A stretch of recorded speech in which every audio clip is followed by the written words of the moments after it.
Faces of the wild, eyes that peer down from high branches or up through river reeds, wings that ride warm summer thermals, dropping talon and claw onto unsuspecting prey, a gentle gaze now peering from behind cage and bandage, animals rescued by the University of Illinois' Wildlife Medical Clinic.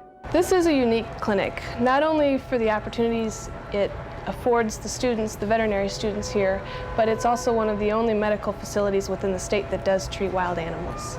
Julie Whittington is a second-year graduate assistant for the Wildlife Clinic, working with the more than 40 volunteer vet med students who staff the clinic, along with volunteer doctors. Use a small gauge needle on that with a small syringe. So working together on everything from gunshot wounds to oil-covered pigeons. You see such a broad variety of medical problems. One of the most important things that I've learned in here is how to treat all animals. I think that everything I learn in here, I'm going to take to practice with me wherever I go. Shannon Parsons, like many of the clinic volunteers, has garnered almost a career's worth of experience in 2 years of volunteer work. I had come into veterinary school never having worked with wildlife. A lot of it is learn as you go.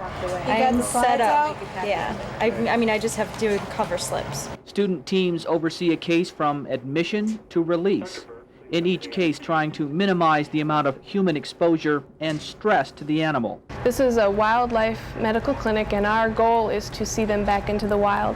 He came in because this bird was hit by a semi. Many of the clinic patients are brought in after a run-in with humans, and the students never know what might be waiting for them when a concerned citizen shows up with a bundle. Often surprises me some of the species they bring us that are normally quite, aggressive, that these people have just picked up and brought to us without being injured themselves. So he's all yours. I don't know how you guys are gonna do the rads because you only have one wing to use for taping? We'll figure something out. Okay. Being located inside a major university's vet school means access to top-of-the-line medical services. to give us a little bit of room, and then we're going to resuture that center part. But it's still the dedication of the individual students that makes the clinic a success. A lot of students have a desire to continue working with wildlife. Second-year student Dave Scott plans on wildlife medicine as a career, hoping to work with raptors like these red-tailed hawks. No, don't do that. He spent hundreds of hours at the clinic playing nursemaid to the uncooperative patients. She's about as trained as a hawk will ever get, so I don't have to be too worried about her. But she still will rip you apart if you give her the chance.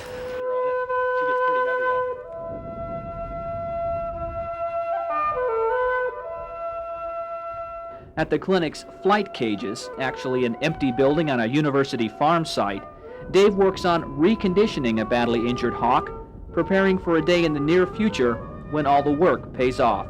We're going to do everything we can to help them. It's very exciting to see your work pay off, and that was really neat to watch her fly away.